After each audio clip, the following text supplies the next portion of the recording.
Trump ತೆರಿಗೆ ವಾರ್ನಿಂದ ನಲುಗಿದೆ ಷೇರುಪೇಟೆ. ಷೇರು ಮಾರುಕಟ್ಟೆಯೇ ನಡಗಿ ಹೋಗಿದೆ Donald Trump ಅವರ ತೆರಿಗೆಯ ವಾರ್ನಿಂದ. ಟ್ರಂಪ್ ತೆರಿಗೆ ವಾರ್ನಿಂದ ನಲುಗಿ ಹೋಗಿದೆ ಷೇರು ಮಾರುಕಟ್ಟೆ. ದಿನದ ಆರಂಭದಲ್ಲೇ ಷೇರು ಮಾರುಕಟ್ಟೆಯಲ್ಲಿ ರಕ್ತಪಾತವಾಗ್ಬಿಟ್ಟಿದೆ.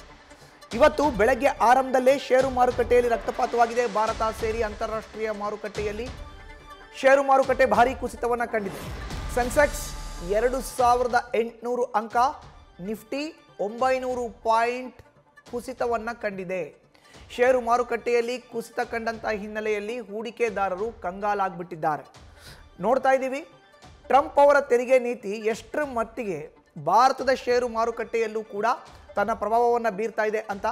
ಸೆನ್ಸೆಕ್ಸ್ 2800 ಅಂಕ ಕೆಳಗಡೆ ಬಿದ್ದಿದ್ರೆ ನಿಫ್ಟಿ 900 ಪಾಯಿಂಟ್ ಕುಸಿತವನ್ನು ಇವತ್ತು ಕಂಡಿದೆ. ವಾರದ ಆರಂಭ ಇವತ್ತು, ವಾರದ ಮೊದಲನೇ ದಿನ ಸೋಮವಾರ ಬೆಳಗ್ಗೆಯೇ ಹೂಡಿಕೆದಾರರಿಗೆ ಶಾಕನ್ನು ಕೊಟ್ಟಿದೆ ಷೇರು ಮಾರುಕಟ್ಟೆ. ಟ್ರಂಪ್ ತೆರಿಗೆ ವಾರ್ ಎಫೆಕ್ಟ್ನಿಂದ ಇವೆಲ್ಲವೂ ಕೂಡ ಆಗ್ತಾ ಇದೆ, ಈ ರೀತಿಯ ಬೆಳವಣಿಗೆ ಆಗ್ತಾ ಇದೆ ಅನ್ನೋದು ಈಗ ಗೊತ್ತಾಗ್ತಾ ಇದೆ. ಷೇರು ಮಾರುಕಟ್ಟೆಯಲ್ಲಿ ಭಾರಿ ಕುಸಿತ ಈಗ ಕಂಡಿದ್ದೀವಿ. ಹೆಚ್ಚಿನ ಮಾಹಿತಿ ನೀಡ್ತಾರೆ ನಮ್ಮ ಪ್ರತಿನಿಧಿ ಚಂದ್ರಮೋಹನ್. ನ್ಯೂಸ್ ಡೆಸ್ಕ್ ಇಂದ ನೇರ ಸಂಪರ್ಕಕ್ಕೆ ಜಾಯಿನ್ ಆಗಿದ್ದಾರೆ. ಚಂದ್ರಮೋಹನ್, ವಾರದ ಮೊದಲನೇ ದಿನ ಇವತ್ತು ಹೂಡಿಕೆದಾರರಿಗೆ ಬಿಗ್ ಶಾಕ್ ಟ್ರಂಪ್ ತೆರಿಗೆ ನೀತಿಯಿಂದ. ಏನೆಲ್ಲ ಆಗ್ತಾ ಇದೆ ಷೇರು ಮಾರುಕಟ್ಟೆಯಲ್ಲಿ ಸವಿವರನ್ನ ನೀಡೋದಾದ್ರೆ? ಹೌದು ಮಧುಸೂದನ್, ಇವತ್ತು ಭಾರತದ ಷೇರುಪೇಟೆಯ ಹೂಡಿಕೆದಾರರು ಮಾತ್ರವಲ್ಲದೆ ಜಾಗತಿಕ ಷೇರು ಮಾರುಕಟ್ಟೆಗಳ ಹೂಡಿಕೆದಾರರ ಪಾಲಿಗೂ ಇವತ್ತು ಬ್ಲಾಕ್ ಮಂಡೇ ಆಗಿ ಪರಿಣಮಿಸಿದೆ. 1987ರ ಅಕ್ಟೋಬರ್ 16ರಂದು ಕೂಡ ಇದೇ ರೀತಿಯಾಗಿ ಷೇರುಪೇಟೆಯಲ್ಲಿ ಮಹಾ ಕುಸಿತ ಸಂಭವಿಸಿತ್ತು. ಅದನ್ನು ಕೂಡ ಬ್ಲಾಕ್ ಮಂಡೇ ಅಂತ ಕರೀತಾ ಇದ್ರು. ಇವತ್ತಿನ ದಿನವನ್ನು ಕೂಡ ಷೇರು ಹೂಡಿಕೆದಾರರು ಬ್ಲಾಕ್ ಮಂಡೇ ಅಂತೇಳಿ ಕರೀತಾ ಇದ್ದಾರೆ. ಮುಖ್ಯವಾಗಿ ಅಮೆರಿಕದ ಅಧ್ಯಕ್ಷ ಡೊನಾಲ್ಡ್ ಟ್ರಂಪ್ ಅವರ ಒಂದೇ ಒಂದು ನಿರ್ಧಾರದಿಂದಾಗಿ ಇವತ್ತು ಜಾಗತಿಕ ಷೇರುಪೇಟೆಯಲ್ಲಿ ಅಲ್ಲೋಲ ಕಲ್ಲೋಲದ ಸ್ಥಿತಿ ನಿರ್ಮಾಣ ಆಗಿದೆ. ಭಾರತೀಯ ಷೇರುಪೇಟೆ ಕೂಡ ಕುಸಿತ ಆಗ್ತಾ ಇದೆ, ಅಮೆರಿಕದ ಷೇರುಪೇಟೆಯಲ್ಲಿ ಕುಸಿತ ಆಗ್ತಾ ಇದೆ, ಯುರೋಪ್ನ ವಿವಿಧ ರಾಷ್ಟ್ರಗಳ ಷೇರು ಮಾರುಕಟ್ಟೆಯಲ್ಲಿ ಕುಸಿತ ಆಗ್ತಾ ಇದೆ. ಚೀನಾ, ಜಪಾನ್, ದಕ್ಷಿಣ ಕೊರಿಯಾ ಸೇರಿದಂತೆ ಎಲ್ಲ ದೇಶಗಳ ಷೇರು ಮಾರುಕಟ್ಟೆಯಲ್ಲಿ ಇವತ್ತು ಮಹಾ ಕುಸಿತ ಸಂಭವಿಸ್ತಾ ಇದೆ. ಷೇರು ಹೂಡಿಕೆದಾರರು ತಮ್ಮ ಹಣವನ್ನು ಕಳೆದುಕೊಂಡು ಕಂಗಾಲಾಗಿದ್ದಾರೆ. ಇದಕ್ಕೆ ಕಾರಣ ಆಗಿರುವಂಥದ್ದು ಡೊನಾಲ್ಡ್ ಟ್ರಂಪ್ ಅವರ ಒಂದು ನಿರ್ಧಾರ. ಆ ನಿರ್ಧಾರ ಯಾವುದು ಅಂತಂದ್ರೆ ಜಗತ್ತಿನ 180 ದೇಶಗಳ ಮೇಲೆ ಆಮದು ಸುಂಕವನ್ನು ಹೆಚ್ಚಳ ಮಾಡುವಂತಹ ತೀರ್ಮಾನ. ಈ ಆಮದು ಸುಂಕ ಹೆಚ್ಚಳದ ತೀರ್ಮಾನದಿಂದಾಗಿ ಜಾಗತಿಕ ಆರ್ಥಿಕ ಅನಿಶ್ಚಿತತೆ ನಿರ್ಮಾಣ ಆಗಿದೆ. ಈ ಒಂದು ಅನಿಶ್ಚಿತತೆಯ ಪರಿಣಾಮವಾಗಿಯೇ ಷೇರು ಮಾರುಕಟ್ಟೆಯಲ್ಲಿ ಇವತ್ತು ಹೂಡಿಕೆದಾರರೆಲ್ಲರೂ ಕೂಡ ತಮ್ಮ ಷೇರುಗಳ ಮಾರಾಟವನ್ನು ಮಾಡ್ತಾ ಇದ್ದಾರೆ. ಮಾರಾಟಕ್ಕೆ ಮುಗಿಬಿದ್ದಿದ್ದರಿಂದಾಗಿ ಈ ಒಂದು ಮಾರಾಟದ ಭರಾಟೆ ಜೋರಾಗಿದೆ. ಇದರಿಂದಾಗಿಯೇ ಷೇರುಗಳ ಬೆಲೆ ಕುಸಿತಾ ಇದೆ. ಎಲ್ಲ ಕಂಪನಿಗಳ ಷೇರುಗಳ ಬೆಲೆ ಕೂಡ ಕುಸಿತಾ ಇದೆ. ಕಳೆದ ವಾರವೂ ಕೂಡ $5 ಟ್ರಿಲಿಯನ್ ಕುಸಿತ ಆಗಿತ್ತು. ಇವತ್ತು ಕೂಡ ಲಕ್ಷ ಕೋಟಿಗಟ್ಟಲೆ ಕುಸಿತ ಸಂಭವಿಸ್ತಾ ಇದೆ. ಭಾರತೀಯ ಷೇರು ಮಾರುಕಟ್ಟೆಯಲ್ಲೂ ಕೂಡ ಇವತ್ತು ಬೆಳಿಗ್ಗೆ ಮಾರುಕಟ್ಟೆ ಆರಂಭವಾದಂಥ ಕೆಲವೇ ನಿಮಿಷಗಳಲ್ಲಿ ಷೇರು ಹೂಡಿಕೆದಾರರಿಗೆ 19 ಲಕ್ಷ ಕೋಟಿಯಷ್ಟು ಕುಸಿತ ಸಂಭವಿಸಿದೆ, 19 ಲಕ್ಷ ಕೋಟಿಯಷ್ಟು ನಷ್ಟ ಸಂಭವಿಸಿದೆ. ಮುಖ್ಯವಾಗಿ ಭಾರತದ ಷೇರು ಮಾರುಕಟ್ಟೆ ಒಟ್ಟಾರೆ ಮೌಲ್ಯ ಇವತ್ತು ಬೆಳಿಗ್ಗೆ 403 ಲಕ್ಷ ಕೋಟಿ ರೂಪಾಯಿ ಆಗಿತ್ತು. ಆದರೆ ಕೆಲವೇ ನಿಮಿಷಗಳಲ್ಲಿ ಈ ಷೇರು ಮಾರುಕಟ್ಟೆಯ ಒಟ್ಟಾರೆ ಮೌಲ್ಯ 403 ಲಕ್ಷ ಕೋಟಿ ರೂಪಾಯಿಯಿಂದ 384 ಲಕ್ಷ ಕೋಟಿ ರೂಪಾಯಿಗೆ ಕುಸಿದಿದೆ. ಈ ರೀತಿಯಾಗಿ ಭಾರತದ ಷೇರು ಮಾರುಕಟ್ಟೆ ಕೂಡ ತೀವ್ರವಾಗಿ ಕುಸಿದಿದೆ. 2800 ಪಾಯಿಂಟ್ನಷ್ಟು ಷೇರು ಮಾರುಕಟ್ಟೆ ಕುಸಿದಿದೆ. ನಿಫ್ಟಿ ಕೂಡ 750 ಪಾಯಿಂಟ್ನಷ್ಟು ಕುಸಿದಿದೆ. ಈಗ ಕುಸಿಲಿಕ್ಕೆ ಪ್ರಮುಖವಾಗಿ ಇರತಕ್ಕಂಥ ಕಾರಣಗಳು ಏನೇನು ಅಂತ ನೋಡೋದಾದ್ರೆ, ಮೊದಲನೇದಾಗಿ ಜಾಗತಿಕ ಷೇರು ಮಾರುಕಟ್ಟೆನಲ್ಲಿನ ಷೇರು ಮಾರಾಟದ ಭರಾಟೆ.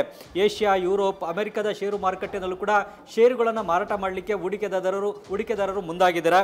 ಡೊನಾಲ್ಡ್ ಟ್ರಂಪ್ ಅವರು ಕೂಡ ತಮ್ಮ ಆಮದು ಸುಂಕವನ್ನು ಮೆಡಿಸನ್ ಇದ್ದಂತೆ ಅಂತೇಳಿ ಹೇಳಿದ್ದಾರೆ. ಇದರಿಂದಾಗೂ ಕೂಡ ಟ್ರಂಪ್ ಅವರು ಈ ಒಂದು ತಮ್ಮ ತೀರ್ಮಾನವನ್ನು ಹಿಂತೆಗೆದುಕೊಳ್ಳೋದಿಲ್ಲ ಅನ್ನೋದು ಸ್ಪಷ್ಟ ಆಗಿದೆ. ಜೊತೆಗೆ ಬೇರೆ ಬೇರೆ ಈ ಒಂದು ಇದರಿಂದಾಗಿನೇ ಆರ್ಥಿಕವಾಗಿ ಕೂಡ ಹೊಡೆತ ಬೀಳುತ್ತೆ ಎಲ್ಲ ಕಂಪನಿಗಳಿಗೂ ಕೂಡ. ಈಗ ಭಾರತದಲ್ಲಿ ಉತ್ಪಾದನೆಯಾದಂಥ ಉತ್ಪನ್ನಗಳನ್ನು ಅಮೆರಿಕಕ್ಕೆ ರಫ್ತು ಮಾಡಬೇಕು ಅಂತ ಅಂದರೆ ಅಮೆರಿಕದಲ್ಲಿ ಅದರ ಬೆಲೆಯನ್ನು ಹೆಚ್ಚಳ ಮಾಡಬೇಕಾಗುತ್ತೆ. ಇದರಿಂದಾಗಿ ಕಂಪನಿಗಳಿಗೆ ಸಿಗುವಂಥ ಆದಾಯ ಕಮ್ಮಿ ಆಗುತ್ತೆ. ಹಾಗಾಗಿ ಕಂಪನಿಗಳ ಆದಾಯ ಕಮ್ಮಿ ಆಗೋದ್ರಿಂದಾಗಿ ಅಂಥ ಕಂಪನಿಯ ಷೇರುಗಳಿಗೆ ವ್ಯಾಲ್ಯೂ ಕಮ್ಮಿ ಆಗ್ತಾ ಹೋಗುತ್ತೆ.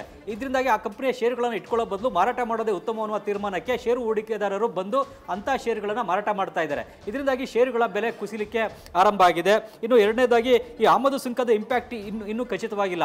ಈ ಆಮದು ಸುಂಕದ ಇಂಪ್ಯಾಕ್ಟ್ ಯಾವ ಕ್ಷೇತ್ರಗಳ ಮೇಲೆ ಎಷ್ಟೆಷ್ಟು ಆಗುತ್ತೆ ಅನ್ನೋದು ಖಚಿತ ಆಗಿಲ್ಲ. ಈಗ ಭಾರತದ ಮೇಲೂ ಕೂಡ 27% ಆಮದು ಸುಂಕವನ್ನು ಟ್ರಂಪ್ ವಿಧಿಸಿದ್ದಾರೆ. ಇದರಿಂದಾಗಿ ಭಾರತದ ಕಂಪನಿಗಳಿಗೆ ಎಷ್ಟರ ಮಟ್ಟಿಗೆ ಹೊಡೆತ ಬೀಳುತ್ತೆ, ಭಾರತದ ಆರ್ಥಿಕತೆಗೆ ಎಷ್ಟರ ಮಟ್ಟಿಗೆ ಹೊಡೆತ ಬೀಳುತ್ತೆ ಅನ್ನೋದು ಸಂಪೂರ್ಣವಾಗಿ ಸ್ಪಷ್ಟವಾಗಿ ಖಚಿತ ಆಗಿಲ್ಲ. ಒಂದು ಅನಿಶ್ಚಿತತೆ ಸ್ಥಿತಿ ಇದೆ.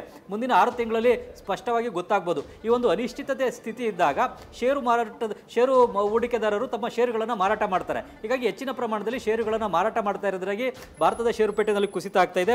ಜೊತೆಗೆ ಆಮದು ಸುಂಕದಿಂದಾಗಿ ಆರ್ಥಿಕ ಬೆಳವಣಿಗೆ ದರ ಕುಸಿಬಹುದು ಅನ್ನೋ ಒಂದು ಭೀತಿ ಕೂಡ ಇದೆ. ಜೊತೆಗೆ ಅಮೆರಿಕದ ಅಮೆರಿಕದಲ್ಲೂ ಕೂಡ ಆರ್ಥಿಕ ಕುಸಿತ ಸಂಭವಿಸಬಹುದು, ರಿಸಿಷನ್ ಬರ್ಬೋದು. ಎಕನಾಮಿಕ್ ರಿಸಿಷನ್ನಿಂದಾಗಿ ಅಮೆರಿಕದ ಆರ್ಥಿಕತೆಗೆ ಹೊಡೆತ ಬೀಳ್ಬೋದು, ಭಾರತದ ಆರ್ಥಿಕತೆಗೂ ಹೊಡೆತ ಬೀಳ್ಬೋದು, ಆರ್ಥಿಕ ಬೆಳವಣಿಗೆ ಕುಸಿಬೋದು ಅನ್ನೋ ಭೀತಿ ಇದೆ. ಇದರಿಂದಾಗೂ ಕೂಡ ಷೇರು ಹೂಡಿಕೆದಾರರು ಷೇರುಗಳನ್ನು ಮಾರಾಟ ಮಾಡ್ತಾ ಇದ್ದಾರೆ. ಇನ್ನು ನಾಲ್ಕನೇದಾಗಿ ವಿದೇಶಿ ಸಾಂಸ್ಥಿಕ ಹೂಡಿಕೆದಾರರು ಕೂಡ ತಮ್ಮ ಬಂಡವಾಳವನ್ನು ಭಾರತದ ಷೇರು ಮಾರುಕಟ್ಟೆಯಿಂದ ಹಿಂತೆಗೆದುಕೊಳ್ತಾ ಇದ್ದಾರೆ. ಈಗ ಏಪ್ರಿಲ್ ತಿಂಗಳಲ್ಲೇ ಸುಮಾರು 13,750 ಕೋಟಿ ರೂಪಾಯಿಯಷ್ಟು ಬಂಡವಾಳವನ್ನು ವಿದೇಶಿ ಸಾಂಸ್ಥಿಕ ಹೂಡಿಕೆದಾರರು ಹಿಂತೆಗೆದುಕೊಂಡಿದ್ದಾರೆ. ಇದರಿಂದಾಗೂ ಕೂಡ ಷೇರುಗಳ ಬೆಲೆ ಕುಸಿತಕ್ಕೆ ಕಾರಣ ಆಗಿದೆ. ಇನ್ನು ಈ ವಾರವೇ RBI ಕೂಡ ತನ್ನ ಮಾನಿಟರಿಂಗ್ ಪಾಲಿಸಿ ಕಮಿಟಿಯ ಮೀಟಿಂಗ್ ಅನ್ನು ಕೂಡ ನಡೆಸುತ್ತೆ. RBI ತನ್ನ ರೆಪೋ ದರವನ್ನು ಪರಿಷ್ಕರಣೆಯನ್ನು ಮಾಡುತ್ತೆ. ರೆಪೋ ದರವನ್ನು ಈ ವಾರ ಕಡಿಮೆ ಮಾಡುವಂಥ ಸಾಧ್ಯತೆ ಇದೆ. ಇದರಿಂದಾಗಿ ಬ್ಯಾಂಕ್ಗಳ ಸಾಲದ ಬಡ್ಡಿ ದರ ಕಡಿಮೆ ಆಗಬೇಕಾಗುತ್ತೆ. ಈ ಕಾರಣದಿಂದಾಗೂ ಕೂಡ ಈಗ ಭಾರತದ ಷೇರುಪೇಟೆ ಕುಸಿತ ಆಗ್ತಾ ಇದೆ. ಈ ಎಲ್ಲ ಜಾಗತಿಕ ಬೆಳವಣಿಗೆಗಳು ಮತ್ತು ಭಾರತದಲ್ಲಿ ಆಗ್ತಾ ಇರತಕ್ಕಂಥ ಬೆಳವಣಿಗೆಗಳು, ಡೊನಾಲ್ಡ್ ಟ್ರಂಪ್ ಅವರ ಆಮದು ಸುಂಕ ಏರಿಕೆಯ ತೀರ್ಮಾನದಿಂದಾಗಿ ಭಾರತದ ಷೇರುಪೇಟೆಯಲ್ಲಿ ಭಾರಿ ಕುಸಿತ ಸಂಭವಿಸ್ತಾ ಇದೆ. ಮಧುಸೂದನ್, ಧನ್ಯವಾದ ಚಂದ್ರಮೋಹನ್ ನಿಮ್ಮ ಮಾಹಿತಿಗೆ. ನ್ಯೂಸ್ ಫಸ್ಟ್ ನಿರ್ಭೀತಿಯಿಂದ ನಿಮ್ಮ ಪರವಾಗಿ.